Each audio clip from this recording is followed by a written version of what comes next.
So, may sinabi si Senator Ping Lacson na isang legal maxim. So, yun yung ang sinabi niya is na lahat daw ng abogado dapat alam to o alam lahat ito ng mga abogado. So, ano ibig sabihin dito? Ano itong sinabi niya? What the law does not include, it exclude. So, sa Tagalog, kung ano yung hindi isinasama sa batas, yun ang kanilang itiniitsapuera o hindi pinapansin. So, ibig sabihin sa mga punishable o criminal acts, ano sa masasamang gawa yung pinapatawan ng parusa at ano yung sa masasamang gawa yung hindi binibigyan ng parusa. Remember, uso sa law enforcement at sa law yung salitang decriminalize. So, kailangan malaman natin yun. Kasi meron din sa mga batas dito sa Pilipinas, meron din na technically, by definition o sangayon sa batas, hindi ka mako-considered na masama o criminal kasi yung ginawa mo is excluded o hindi kasama sa punishable crimes. Ang pinaka natatanda kong example dito is yung sa relationship, sa family.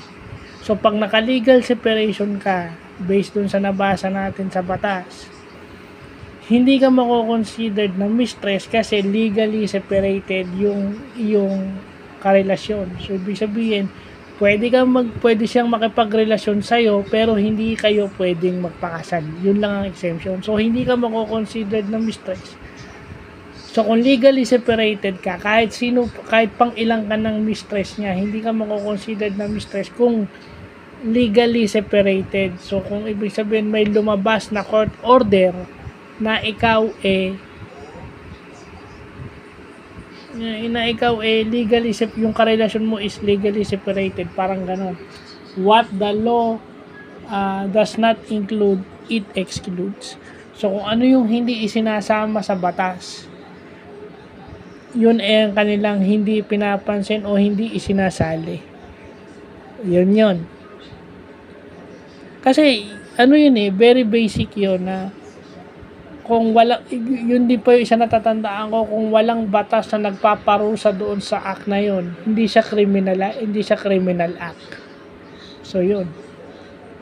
So, nag-cite na tayo ng example, Kasi pag may nakita tayong ng babae o ng lalaki yung asawa, kung legally separated naman kayo, kung magbabasahin nyo yung batas ng legal separation, hindi siya considered mistress.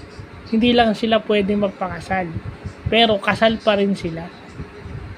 Yung property lang yung paghahatian. Ibig sabihin, pwede mag-boyfriend, pwede mag-girlfriend. So, kahit pang 10 o pang 15 o pang 20 chicks niya na yan o lalaki yan, hindi siya mako-consider na kabit.